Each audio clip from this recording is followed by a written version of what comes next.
छुआछूत, जो रामकृष्ण परमहंस जी की जीवन की घटना से ली गई है। एक समय की बात है, रामकृष्ण परमहंस तोतापुरी नामक एक संत के साथ ईश्वर व आध्यात्म पर चर्चा कर रहे थे। शाम हो चली थी और ठंड का मौसम होने के कारण वो एक जलती हुई धुनी के समीप बैठे हुए थे। बगीचे का माली भी वहीं काम कर रहा था और उसे भी आग जलाने की ज़रूरत महसूस हुई। वह फौरन उठा और तोतापुरी जी ने जो धुनी जलाई थी उसमें से लकड़ी का एक जलता हुआ टुकड़ा उठा लिया। धुनी छूने की तुम्हारी हिम्मत कैसे हुई? तोतापुरी जी ने चीखने लगे। पता नहीं ये कितनी पवित्र है। और ऐसा कहते हुए वह माली के तरफ बढ़े और उसे 2-4 थप्पड़ जड़ दिया। रामकृष्ण यह सब देख कर मुस्कुराने लगे। उनकी मुस्कुराहट ने तोतापुरी जी को और भी खिन्न कर दिया। तोतापुरी जी बोले, आप हंस रहे हैं? यह आदमी कभी पूजा पाठ नहीं करता है, भगवान का भजन नहीं गाता है, फिर भी इसने मेरे द्वारा प्रज्वलित की गई पवित्र धुनी को स्पर्श करने की चेष्टा की।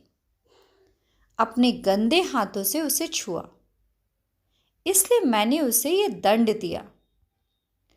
रामकृष्ण परमहंस जी शांतिपूर्वक उनकी बात सुनते रहे और फिर बोले, मुझे तो पता ही नहीं था कि कोई चीज़ छूने मात्र से अपवित्र हो जाती है। अभी कुछ ही क्षण पहले आप ही तो हमें एको ब्रह्म द्वित्व नास्ति का पाठ पढ़ा रहे थे। आप ही तो समझा रहे थे कि ये सारा संसार ब्रह्म के प्रकाश प्रतिबिंब के अलावा और कुछ भी नहीं है। और अभी आप अपने माली के धुनी स्पर्श कर देने मात्र से अपना सारा ज्ञान भूल गए और उसे मारने तक लगे। भला मुझे इस पर हंसी नहीं आएगी तो और क्या होगा?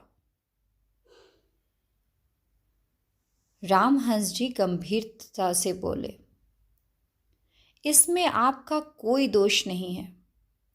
आप जिससे हारे हैं वो कोई मामूली शत्रु नहीं है।